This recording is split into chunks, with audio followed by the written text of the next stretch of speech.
vol, on valide une boîte, c'est super. Enfin, tout le monde peut. C'est pas que nous sommes les meilleurs, mais je pense que nous sommes les seuls à avoir poussé aussi loin la capacité de mettre la gastronomie en boîte, c'est le cas de le dire.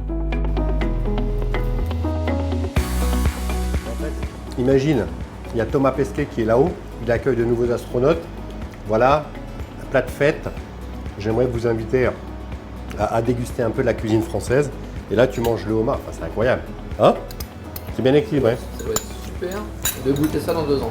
Le rôle du CNES dans ce projet, il a été évidemment fondamental, il a été crucial, il n'y aurait pas eu ce projet sans le CNES. Aujourd'hui, les équipes d'Alain Ducasse et des organoleptiques, de la couleur, du goût, et en même temps, pratiquement du zéro bactérie pour zéro risque sanitaire.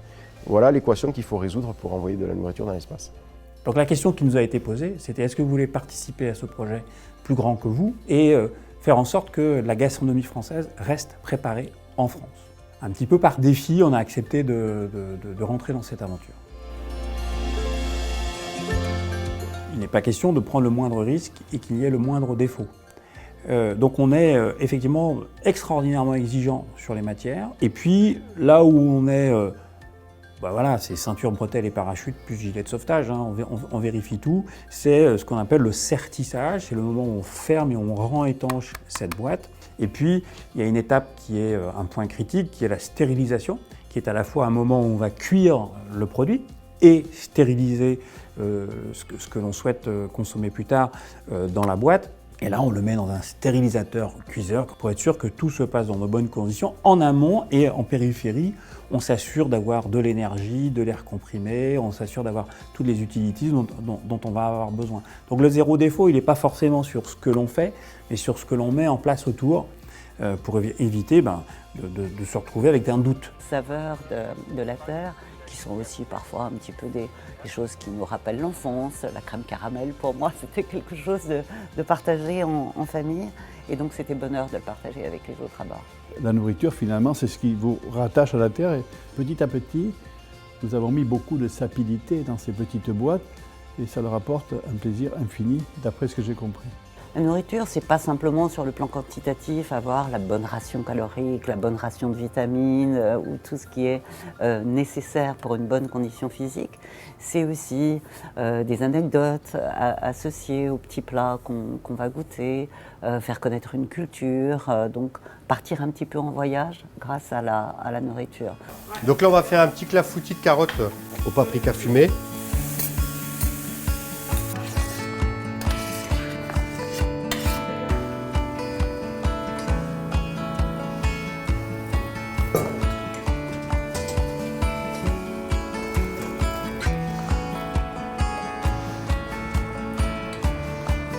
On a un vrai savoir-faire et l'objectif, c'est aussi de pouvoir rayonner la gastronomie française au sein de l'ISS parmi tous les astronautes. Et donc, on propose aussi des produits nobles tels. Ce truc-là, il fallait le garder, qu'on avait une carte à jouer pour le futur.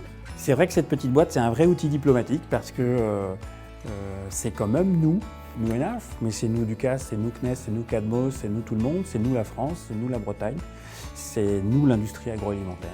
Je crois est née une véritable relation de confiance et presque d'amitié avec les équipes du CNES.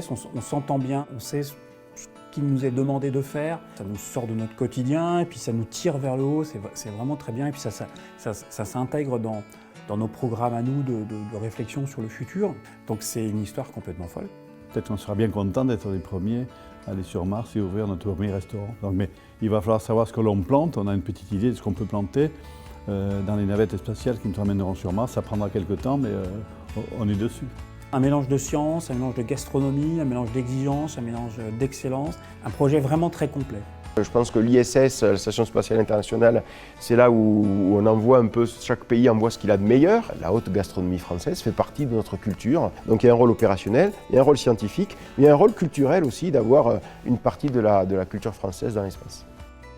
Depuis le premier repas français livré dans l'espace il y a plus d'un quart de siècle, qui est actuellement en mission à bord de la Station Spatiale Internationale. D'ici dans l'espace, notre planète peut sembler lointaine, mais cette station, l'ISS, elle se trouve à seulement 400 km au-dessus de la surface de la Terre. Donc, finalement, c'est assez proche. Je me trouve dans le module Columbus, le laboratoire scientifique européen, où on dispose de 16 racks, des armoires scientifiques remplies d'expériences et d'équipements, des microscopes, des centrifugeuses.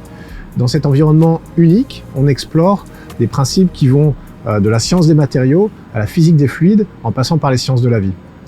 Mais cette recherche, elle n'est pas seulement utile pour l'espace, elle joue aussi un rôle dans la vie des gens sur Terre. Vous avez peut-être remarqué que mon patch de mission, Alpha, il comporte 17 petites touches de couleur sur le pourtour.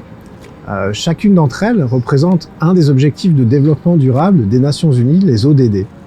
Les ODD sont un ensemble d'objectifs mondiaux visant à assurer un avenir meilleur et plus durable d'ici la fin de cette décennie.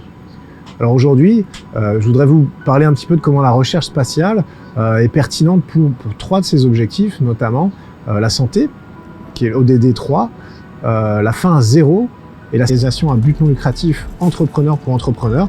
Ils appliquent ces connaissances pour améliorer la qualité et la sécurité alimentaire dans la ville de Bikoro, au Congo. Là-bas, la spiruline est cultivée dans des bacs d'eau, puis séchée et réduite en poudre. 10 grammes seulement, saupoudrée sur la nourriture.